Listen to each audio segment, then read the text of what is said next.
நம்பிக்கை நம்பிக்கை நம்பிக்கை நம்பிக்கை இல்லாமல் நாளை இல்லை.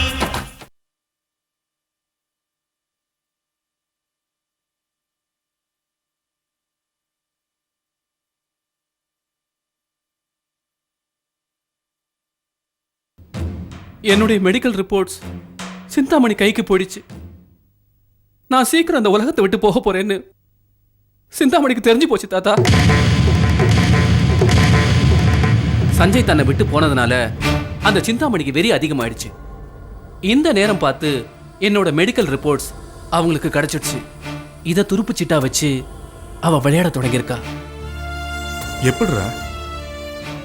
காயத்ரி கிட்ட ஆதாரத்தோட காட்டுவேன்னு சிந்தாமணி மிரட்டுறா. டாக்டர் ஏற்கனவே சொல்லியிருக்கார், காயத்ரிக்கு எந்த விதமான அதிர்ச்சியும் தரக்கூடாதுன்னு. அவளுக்கு இந்த விஷயம் தெரிஞ்சா என்ன ஆகும்? எனக்கு ரொம்ப பயமா இருக்கு தாத்தா. தாத்தா, என் கதை முடிய போகுது. ஆனா இப்போ எனக்கு ஒரு வாரிசு பிறக்க போகுது. என் குழந்தைக்கும் காயத்ரிக்கும் எதுவுமே ஆகக்கூடாது. நான் சாகிறதுக்குள்ள என் குழந்தை என் கண்ணால பார்க்கணும். எனக்கு அதுதான் தாத்தா கடைசி ஆசை. சரிடா, அந்த சிந்தாமணி என்னதான் சொன்னா? காயத்ரிக்கும் அத்தைக்கும் உண்மை தெரியாம இருக்கணும்னா நான் உங்க 2 பேரையும் வீட்டை விட்டு வரட்டணுமா? யார? என்னையும் ஜெயந்தியுமா? ஆமா தாத்தா, அதை செய்யலன்னா உண்மையை காயத்ரிக்கு சொல்லிடுவேன்னு பிளாக்மெயில் பண்றா. இது ஏன் உயிர் சம்பந்தப்பட்ட விஷயமா இருந்தா அன்னைக்கே அந்த சிந்தாமணி அழிச்சிருப்பேன். ஆனா என் காயத்ரி உயிரோட எல்லாம் விளையாடுறா. என்னால ஒண்ணும் பண்ண முடியல தாத்தா. அதனாலதான் நீ ஜெயந்தி மனசு வருத்தப்படுற மாதிரி நடந்துக்கிட்டியாப்பா? ஆமா தாத்தா. தாத்தா, யாருக்கும் பாதகம் இல்லாம வேற ஏதாவது நல்ல யோசனை இருந்தா சொல்லுங்களேன், நான் செய்யறேன். அந்த சிந்தாமணி எப்படியோ நம்ம வீக்னஸ் பாயிண்ட பிடிச்சிட்டாடா. அந்த பாவியை கொன்னாதான் நம்ம குடும்பமே உருப்படும். தாத்தா, உங்களுக்கு மாதிரி தான் எனக்கு தோணுச்சு. நான் அவசரப்பட்டு ஏதாவது ஒன்று செஞ்சு அது காயத்ரியை பாதிக்க கூடாது இல்லையா? அதனால்தான் ஒன்றும் செய்ய முடியாம தவிக்கிறேன். தாத்தா, அத்தை மனசை புண்படுத்தின நாள்லேருந்து நான் எந்த அளவுக்கு கண்ணீர் விட்டுட்டு இருக்கேன் தெரியுமா? சாகிறதுக்கு முன்னாடி நான் மறுபடியும் பாவி ஆயிட்டேன் தாத்தா. இல்லப்பா, நீ விவேகமா தான் நடந்துட்டு வர. நானும் ஜெயந்தியும் வீட்டை விட்டு போனாதான் அந்த சிந்தாமணி உன்னை நம்புவா. நீ கவலைப்படாதப்பா. அப்படி நாங்க 2 பேரும் வெளியே போற சூழ்நிலையை நானே உருவாக்கி தரேன். உன் நாடகத்துல நாங்களும் பங்கெடுத்துக்கிறோம்ப்பா. ஆனந்த், இந்த விஷயம் நமக்குள்ளே இருக்கட்டும்டா. தாத்தா, உங்களுக்கு எவ்வளவு பெரிய மனசு. ஆனந்த், நீ நல்லா இருக்கணும்டா. உனக்காக இந்த தாத்தா எது வேணாலும் செய்வேன்டா. வாடா.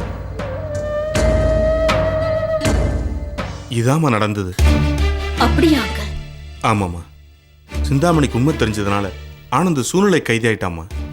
அவனால எதுவுமே செய்ய முடியல. காயத்ரிக்கு இந்த உண்மை தெரிஞ்சா அவ உயிரையே விட்டுருவாமா. குழந்தை நல்லபடியா பிறக்கணும், காயத்ரியும் நல்லா இருக்கணும்.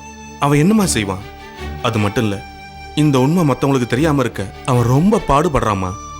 அதனாலதான் அப்படிலாம் நடந்துகிட்டான். ஐயோ, தப்பு பண்ணிட்டேனே. உண்மை தெரியாம என் பையனை நானே சந்தேகப்பட்டுட்டேன். எனக்கு தெரியும், ஆனந்த் ஒரு நாள் என்ன தப்பா பேச மாட்டான். அவன் என் மேல அவ்வளவு பாசம் வச்சிருக்கான். உண்மைதாமா. ஆனந்த் இப்படி பேசிட்டான்னு நீ வருத்தப்படாது. உன் உடம்பு நீ பாத்துக்கோ. இனிமே எனக்கு ஒண்ணும் இல்ல அங்கிள். என் புள்ள நல்லவன் தான் எனக்கு நல்லாவே தெரியும். அங்கிள், என் பிள்ளைய நான் பார்க்கணும். அவன் வருவான்ல, அவனை கூட்டிட்டு வாங்க அங்கிள், ப்ளீஸ். கண்டிப்பா பார்க்கலாமா. தைரியமா இரு. இத பாரு, இப்ப சூழ்நிலை சரியில்லை. ஆனந்த் ஒரு இக்கட்டான நிலைமையில இருக்கான். சிந்தாமணி பார்வை அவன் மேலதான் இருக்கும். நம்ம இதை ஜாக்கிரதையா கையாளணுமா. நீ கவலையப்படாத. ராத்திரி யாருக்கும் தெரியாம அவனை கூட்டிட்டு வர. சரியா? தைரியமா இரு. பற்றுமா?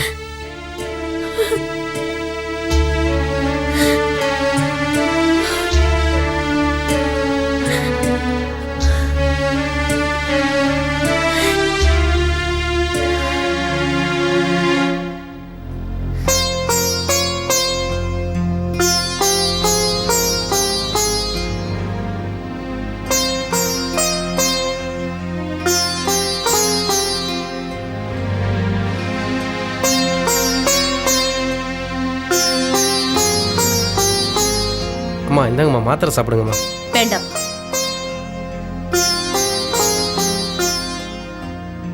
அம்மா டாக்டர் டயத்துக்கு வேண்டான்னு சொன்னேன்ல, போ.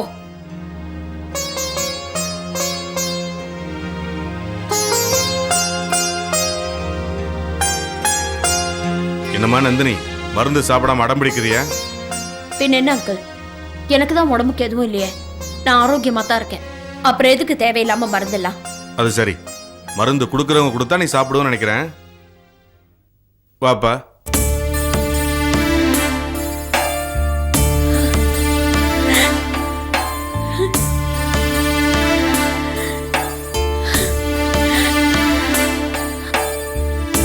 ஆனந்த், ஏப்பா அங்கேயே நின்னுட்ட? உள்ள வா. அம்மா, உள்ள வரத்துக்கு தகுதி எனக்கு இருக்கா?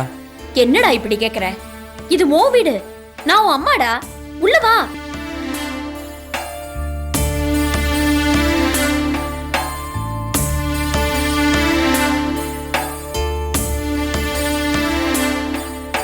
அம்மா என்ன மனசு, ஐயோ ஆனந்த், என்ன மனசுருங்கம்மா. என்னப்பா இதெல்லாம்? எதுக்கா ஏன் கால்ல விடுற? எழுந்துரு. எந்திரிப்பா.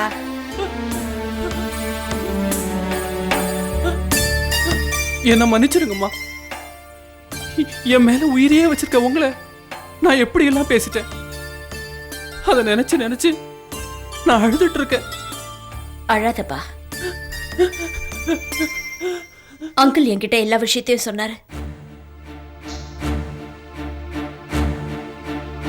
நீங்க அங்க வந்த நேரத்துல சிந்தாமணி அங்க வந்துட்டா. என்னால உங்ககிட்ட உண்மையை புரிய வைக்க முடியாத நிலைமை. உங்களுக்கு பாதகமா பேசினா தான் அந்த சிந்தாமணியை திருப்திப்படுத்த முடியும். இல்லைன்னா அந்த கிழவி காயத்ரி கிட்ட வந்து எல்லா உண்மையும் கொட்டிடுவா. எப்படிப்பட்ட சூழ்நிலையில நான் மாட்டிட்டு இருக்கேன் பாத்தீங்களா அம்மா?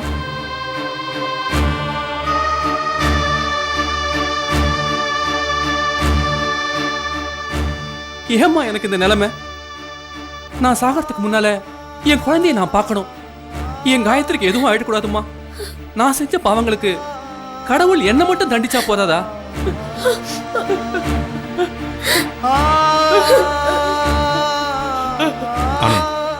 என்னப்பா இது? இப்படி ஒன்னு அழகத்துக்காக கூட்டிட்டு வந்தேன். முடியல தாத்தா. காயத்ரி கிட்டயும் அத்தை கிட்டயும் இதை பத்தி என்னால பேச முடியல. ஒரு பக்கம் சிந்தாமணியோட மிரட்டல் தொடருது. நான் வாய் விட்டு அழ. அம்மாவையும் உங்களையும் தவிர எனக்கு யார் இருக்காங்க?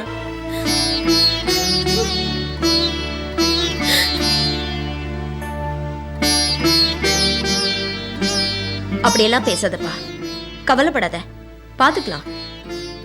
நீ என்ன பேசின வார்த்தைகள் என்ன படுத்த படுக்கையாக்கிடுச்சு. ஆனா அதெல்லாம் உண்மை இல்லைன்னு தெரிஞ்ச போது நான் மறுபடியும் தெம்ப அழுது உட்கார்லையா? ஆமாப்பா, டாக்டரால சாதிக்க முடியாதத நீ சாதிச்சிட்டப்பா. ஆனா பிரச்சனை இன்னும் தீரலையே. அந்த உண்மைய சிந்தாமணி எப்ப எப்படி வெடிப்பான்னு தெரியலையே. இத காரணமா வச்சு என்ன பிளாக்மெயில் பண்றா. இல்ல ஆனந்த், டென்ஷன் ஆக வேண்டாம். சஞ்சய்க்கு விஷத்தை கொடுத்து சக்தியை விதவையாக்க பார்த்தா. ஆனா கடைசி நேரத்துல அவளால முடியாம தோத்து போயிட்டா.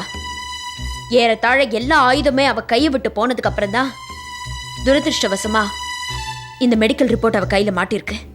அது என் துரதிருஷ்டம் இல்லப்பா. நீ சரியான நேரத்துல தாத்தா கிட்ட எல்லா விஷயத்தையும் சொன்னது உன் புத்திசாலித்தனம். நீ மட்டும் எல்லாத்தையும் மறைச்சிட்டு உன் மனசுக்குள்ளேயே புழுங்கிட்டு இருந்தேனா இந்நேரத்துக்கு எங்க எல்லாரையும் எழுந்திருப்ப. சரி நந்தினி, இதுக்கு ஒரு முடிவு கட்டணுமே. என்னம்மா செய்யலாம்? அங்கிள், இந்த பிரச்சனை முள்ளு மேல சேலை விழுந்தா மாதிரி முள்ளும் கையில குத்தாம சேலையும் கிழியாம தான் நாம எடுக்கணும். என்ன, சிந்தாமணியோட நல்ல நேரம். ரிப்போர்ட் போய் அவ கையில மாட்டிக்கிச்சு. அதான் பயன்படுத்திக்கிட்டா. ஆனந்த், நீ உன் நாடகத்தை தொடர்ந்து சிந்தாமணி கிட்ட நடத்திக்கிட்டே இரு. இதை எப்படி முறியடிக்கிறதுன்னு நானும் அங்கிளும் யோசிக்கிறோம். கவலைப்படாதப்பா. இனிமே அந்த சிந்தாமணி ஜெயிக்கவே மாட்டா. அவளுக்கு எப்பவுமே தோல்விதான். கடவுள் நம்ம குடும்பத்தை கைவிட மாட்டாரு. தைரியமா போயிட்டு வா. வாப்பா போலாம். உடம்ப பாத்துக்கமா. வரமா.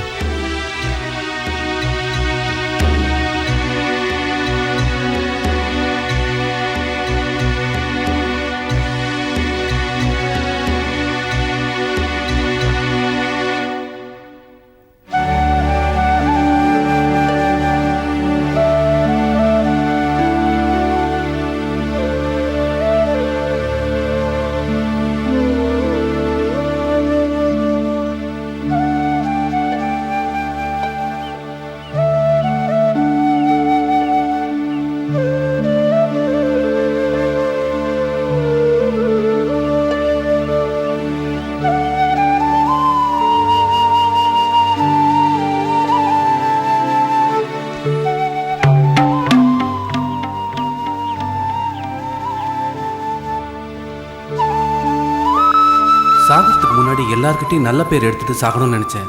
ஆனால் விதி விடலை. நான் நிம்மதி இல்லாமல் தான் போய் சேரணும்னு என் தலையில் எழுதியிருக்கு போல இருக்கு. ச்சே, என்னடா வாழ்க்கை.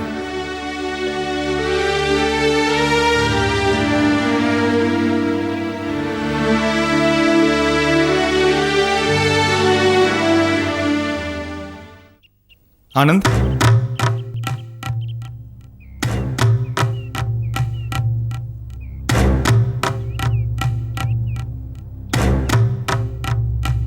உன்கிட்ட பேசதான் ஆனந்த் நான் இங்க வந்தேன்.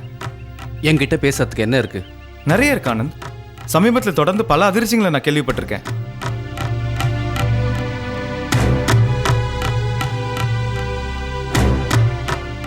என்ன அதிர்ச்சி? என்னை வளர்த்து ஆளாக்கின சிந்தாமணி பாட்டி நல்லவங்க நினச்சி தான் நான் எத்தனை நாள் வாழ்ந்துட்டு இருந்தேன். ஆனால் அவங்க எனக்கே விஷம் கொடுத்து சாவடிக்க பார்த்தாங்க. இது என்னோட முதல் அதிர்ச்சி. இப்போ நான் யாரும் இல்லாத அனாதை நினச்சி வாழ்ந்துட்டு இருந்தேன். ஆனால் என்னை பெற்ற அம்மா இன்னும் உயிரோடு இருக்காங்க. இது எதிர்பாராத ஒரு இன்ப அதிர்ச்சி. நானும் சக்தியும் சேரவே முடியாதுன்னு நினச்சேன். ஆனால் நாங்கள் 2 பேரும் சேர்ந்து சந்தோஷமாக வாழ்ந்துட்டுருக்கோம். இது சந்தோஷ அதிர்ச்சி. ஆனால் கடைசியாக நான் கேள்விப்பட்ட அதிர்ச்சியில் தான் நாடி போயிருக்கேன். என்ன? சிந்தாமணி பாட்டி கெட்டவங்க, அவங்கள விட்டு பிரிஞ்சு வந்துருன்னு சொல்லி என்கிட்ட அடி அவமானப்பட்டவன் நீ.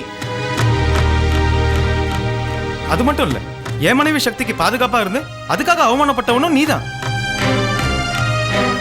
அதுக்கு என்ன? என்னடா ஆனந்த் இது? ஆனந்த், இந்த குடும்பம் மொத்தத்தையும் ஒன்றா சேர்த்து வைக்க உன்னோட கஷ்டப்பட்டவங்க வேற யாருமே இல்லை. அப்பேற்பட்ட நீ ஜெயந்தி அம்மாவையும் தாத்தாவையும் கேவலப்படுத்தி வீட்டை விட்டு வெளியில் போகிற அளவுக்கு செஞ்சுருக்க. பாவம், நியாயத்தை கேட்க வந்த ஏமாமையார் அவமானப்படுத்தியிருக்க. அவங்களால இந்த அதிர்ச்சியை தாங்கவே முடியலடா. அதுக்கு நான் என்ன பண்ண முடியும்? ஆனந்த், நீ அப்படி பேசுற? என்னால நம்பவே முடியலடா. லுக் சஞ்சய், நான் உங்க யார் விஷயத்திலும் தலையிடல. இது என் குடும்ப விவகாரம். தயவு செஞ்சு நீ போலாம். ஆனந்த், என்னடா ஆச்சு உனக்கு? இது பார், சிந்தாமணி உன்னை ஏதாச்சும் மிரட்டுறா?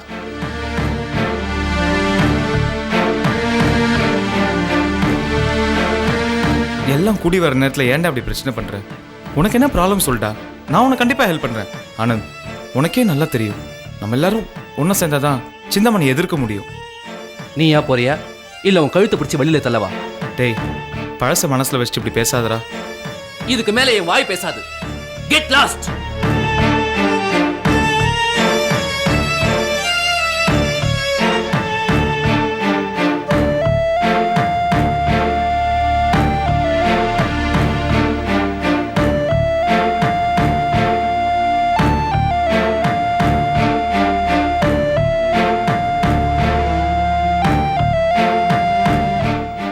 சாரிடா சஞ்சய், என்னால் பேச முடியல.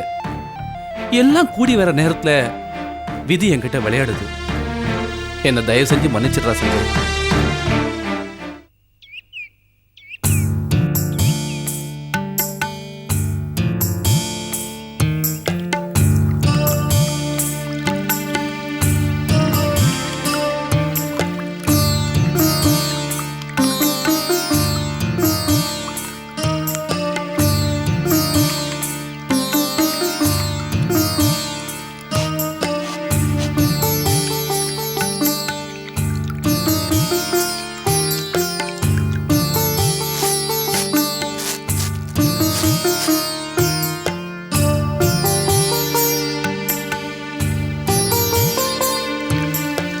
அம்மா, இந்த வேலையில நான் செய்யறேம்மா, நீங்க எதுக்காக செய்யணும்?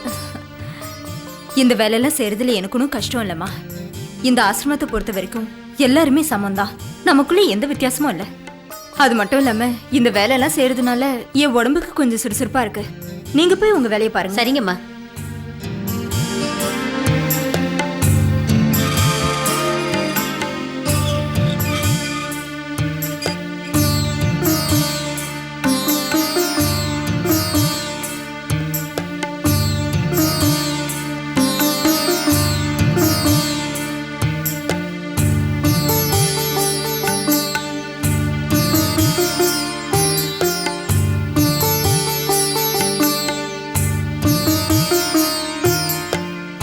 யார் வேணும் உங்களுக்கு? உள்ள பெரியவரும் அம்மாவும் இருக்காங்க. பெரியவர் வெளியில போயிருக்காரு, அதோ அம்மா அங்க இருக்காங்க.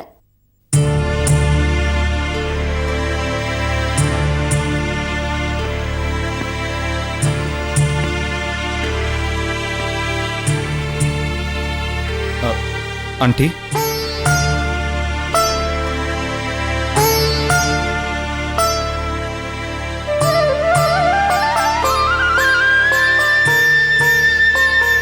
சஞ்சய் நீங்களா?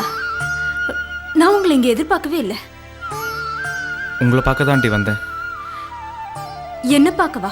ஏன் ஆண்டி நான் வரக்கூடாதா? நான் இப்போ பழைய சஞ்சய் இல்லைங்கிறது உங்களுக்கு தெரியாதா? நல்லா தெரியும்பா. பாட்டி கொடுத்த விஷத்தை தின்னொன்னே பழைய சஞ்சய் செத்துட்டா ஆண்டி. ஹாஸ்பிட்டல்லேருந்து மீண்டு இப்போ வாழ்ந்துட்டு இருக்கிறது புது சஞ்சய். பந்தம் பாசம் இதெல்லாம் என்னன்னு புரிஞ்சுக்கிட்ட ஒரு புது சஞ்சய் ஆண்டி. இதெல்லாம் கேட்கறதுக்கு எவ்வளவு சந்தோஷமா இருக்கு தெரியுமா? சக்தியை நீங்கள் பார்க்க வந்தப்போ நான் உங்களை எவ்வளோ அவமானப்படுத்தியிருக்கேன். பேசக்கூடாதெல்லாம் நான் பேசியிருக்கேன். அதுக்காக நான் பரிகாரம் தேடணும் ஆண்டி. அது மட்டும் இல்லை, சக்தி உங்ககிட்ட தப்பாக நடந்துட்டப்போ கூட நீங்கள் அவளை உங்கள் சொந்த மகளை தான் நினச்சிங்க. உண்மையிலேயே உங்கள் பெருந்தன்மைக்கு நான் நன்றி சொல்லணும் ஆண்டி.